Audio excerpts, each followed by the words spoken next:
So a lot of information has dropped recently. So if you didn't catch the live stream last night, I had went over a lot of the new Beyblade X information as it was coming out. However, we now have very clear images of all this information, what we're getting, and such more. So let's go ahead and get started. So starting with the least amount of information here, that's not the biggest hype, but it's hype, alright? It's still hype. We got ourselves the 3-player stadium. Now this is BX32. This is supposed to be released before Vice Tiger. But here's the thing, Vice Tiger comes out on the 15th. So what the heck happened? From what we know is this stadium got delayed by a few months. The reasoning, we don't know exactly why, but probably because of how the stadium is and how large it is. It's kind of hard to produce a single large deal of plastic. But the biggest thing here is that this stadium's railing is blue. Now in other tournament videos that we've seen, footage of this it's been green, it's been red, and for whatever reason we're getting it in blue. Why are you blue? But that's besides the point. I find it very interesting that we were getting it in blue because it's like a purplish blue, because none of the X stadiums that we've gotten so far is in blue. So it's a nice little change of pace. Next up is Black Shells. Now Black Shells has been a very, very interesting bay of information that we've had. We've had a listing name from Hasbro for a long time, and we didn't know exactly what it was. And then once we got Vice, we started theorizing that another member, the other Pendragon member, is going to have a turtle bay at least. And so here it is, and oh my goodness, I absolutely adore this thing. This is one of the most coolest defense bays. Now, in Beyblade X, defense bays have typically sucked. This being Rhino Horn, Shinobi, all the Knights. They haven't been good. And to get something like this, it's some very nice hype, and I think it's very much needed. And this turtle bay design is very reminiscent of Draceel's shape. I mean, it still has the triangle shape to this bay, being a turtle bay and all, and it looks amazing. And one of the detail, of course, being from Pendragon, is you can barely see here, but on this image you can make out the symbol that they normally have, which goes right through here.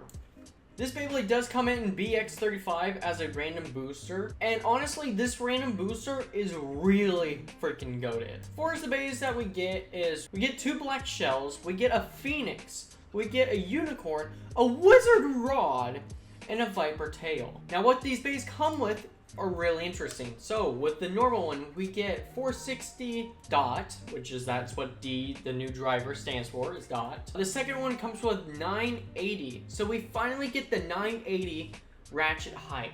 Solid. I'll take it. It also comes with ball.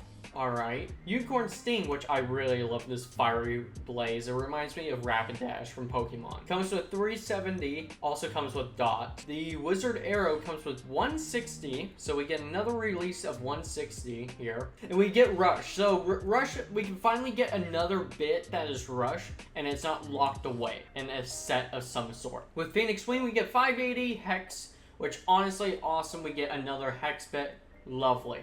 And then with Viper Tail, it's 570 dot. So we get a bunch of chances to get the new bit. So it really is, a lot of these parts are really freaking goated, whether it be for attack or just burst resistance or great bits in general. Really, this is probably the most goated random booster we've had in a fat minute. Looking down at the bit, it is dot. So dot is basically a very interesting, how do we say this?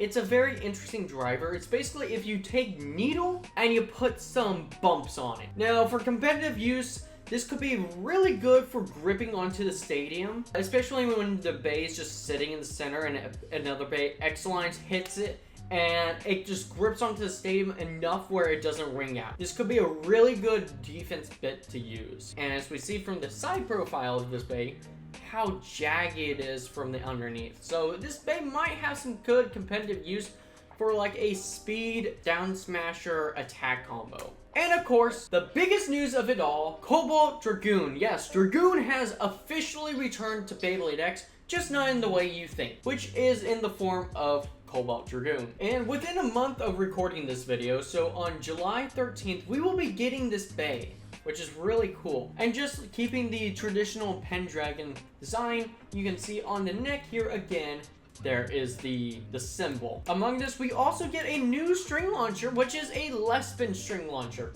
which is really nice. Now, can we just get a winder launcher that's less spin, please? And looking at this thing, it just looks, it looks so good. I love the coloration of the ratchet, the bit, and the blade. It looks great.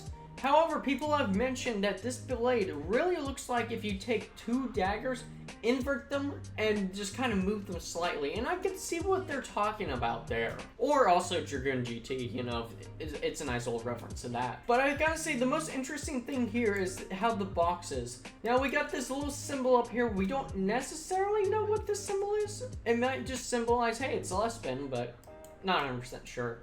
But I really love the black accent they went for instead of the white accent, this signifying that it's something unique. It's never be seen before. It's a forbidden Bey, almost. I hope they actually carry this out with more less spin Beys where it's a black box instead of white. I think it'd be looking nice. As for the parts for Cobalt Dragoon, we get 260 and Cyclone. 260 could be a real gamble for how we see it competitive use. Two of the best and worst worlds for a ratchet. Number one, it has two large prongs on each side, so it can still get hit and be bursted.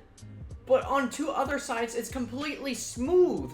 So it's really a gamble on how much luck you have with this one ratchet. And I'm really curious to see how meta these parts will be. Moving on to the Cyclone bit, it's literally just Spiral, which is pretty interesting. I mean, I really like Spiral, so seeing this as an X bit is really nice.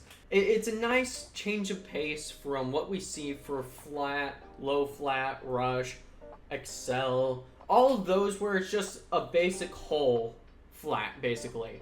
Semi-hole flat, you get the point. Just a flat with a circle. This one has the star shape to it, which is really nice.